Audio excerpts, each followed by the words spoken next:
Stem cell research has emerged as a highly controversial topic as science has turned to the human embryo as a promising solution to many medical issues. While such research is believed to hold the potential to develop therapies that could dramatically improve the quality of life for those suffering from a variety of medical conditions, the high degree of controversy derives from the idea that such developments require experimentation upon human embryos that are typically destroyed in the research process.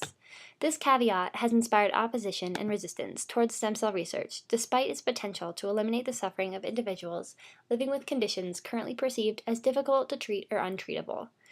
While many groups have taken sides on this weighty issue, members of the American Catholic Church comprise one stakeholder in particular that is generally predisposed to take issue with stem cell research, primarily due to the aforementioned ethical concerns. However, opposition such as the American Catholic Church can find common ground with science and further its mission to improve the well-being of humanity, and recognizing the immense potential stem cell research holds for doing just this. As such research has compassionate and humanitarian intentions, is oriented towards the elimination of human suffering by promising treatments for many diseases, and pursues methods that avoid the involvement of embryos altogether.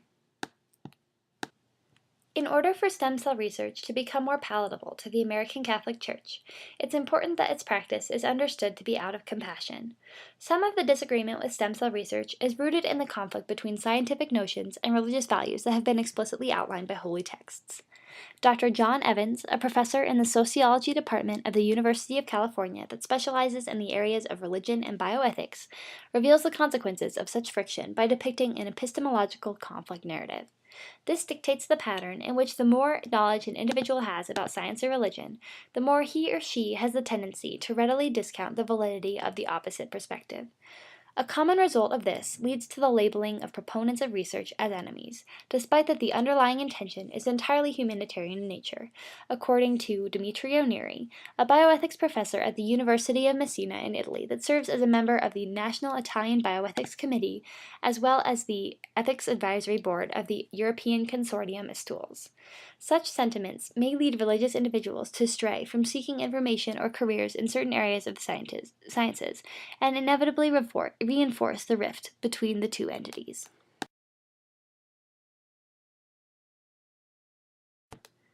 Epistemological differences between the scientific community and the American Catholic Church create a barrier, blurring the reality that common sentiments of compassion and consideration for human life exist. The traditional Catholic stance on embryonic stem cell research dictates that when there is doubt on the ontological identity of an entity, choose the most secure solution, which would consist of avoiding any possibility of causing harm to that entity.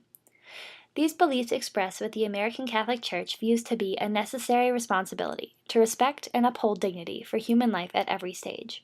It also reveals the root for the Church's disapproval of embryonic stem cell research. However, the promise of stem cells towards becoming instrumental tools for addressing and alleviating human suffering cannot be overlooked as a means to help those with life-threatening and disabling diseases that have had little success in other areas of research.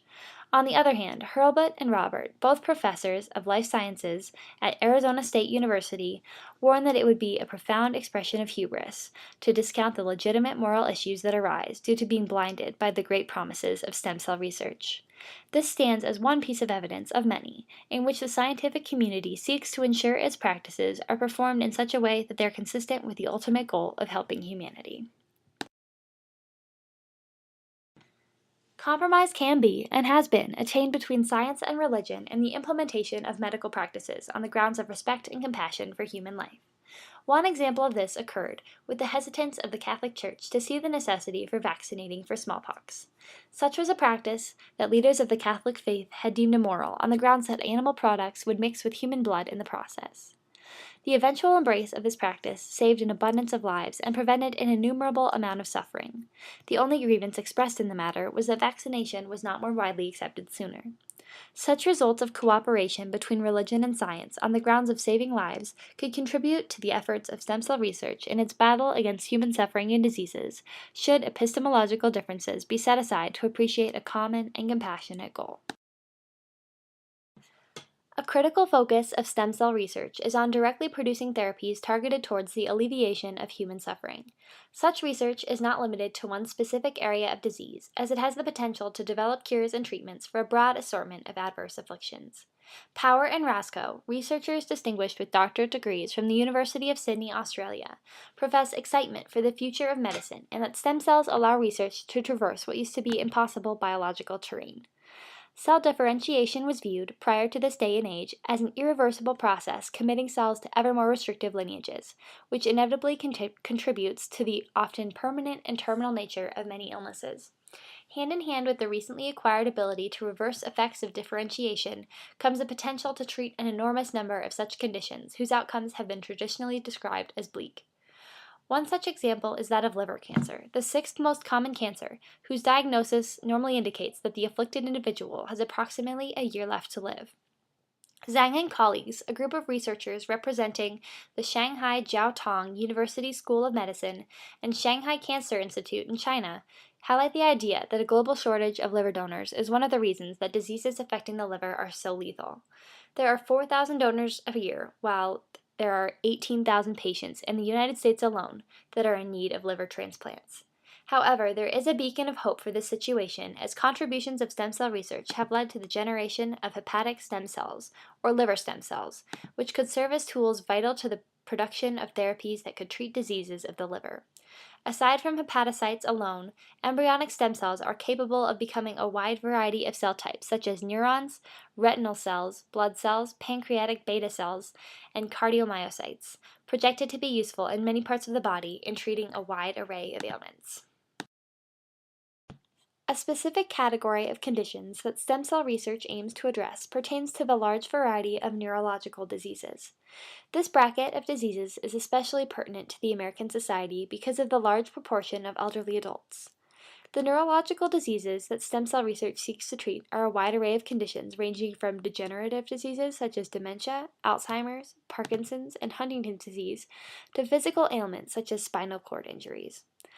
Ito, Okano, and Suzuki, researchers from the departments of neurology and physiology of Keio University School of Medicine, Japan, depict that stem cell research in this area has allowed for a considerable amount of insight on physiological processes concerning neurology. Nuclear reprogramming technique is one such therapy that has been developed to combat neurological diseases, and its development has recently overcome several setbacks and is looking positive. Another item for the members of the American Catholic Church to consider in terms of discovering common ground with stem cell research is that alternative methods avoiding the use of embryonic stem cells are being actively sought. One such method involves the salvaging of stem cells from the placenta and from umbilical cord blood after a birth. Stem cells of the mesenchymal variety can be derived from the blood, fat, and bone marrow. Yet other methods have sought use of stem cells from adults or attempted to manufacture pluripotent stem cells from adult cells.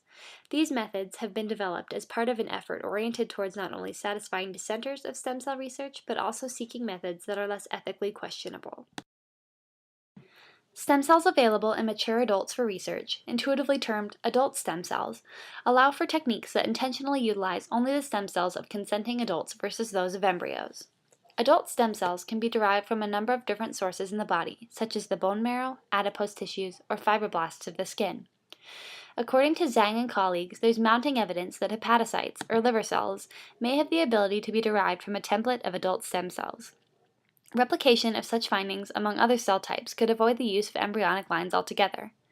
Another advantage to the use of adult stem cells is that the use of a patient's own, or autologous stem cells, may greatly avoid running the risk of rejection by the body, a potential danger of many medical treatments, such as transplants and transfusions. The use of adult stem cells also bypasses the ethical concerns associated with embryonic stem cells. In this way, no human life is destroyed, denied dignity, or stripped of its basic rights. However, disadvantages described in the literature on the subject express that adult stem cells are not ideal for research. Embryonic stem cells have the greatest to offer in terms of immortality, plasticity, and tissue regeneration, and are often referred to as the gold standard. The reason for this is that embryonic stem cells are pluripotent, which is the closest thing to having the totipotency of a newly fertilized egg with the power to develop the diverse set of embryonic tissues.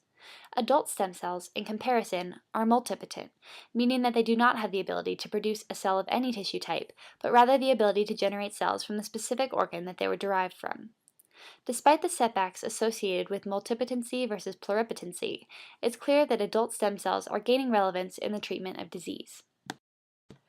The use of induced pluripotent stem cells, a technique termed iPSC, presents yet another method of research that circumvents the use of embryos.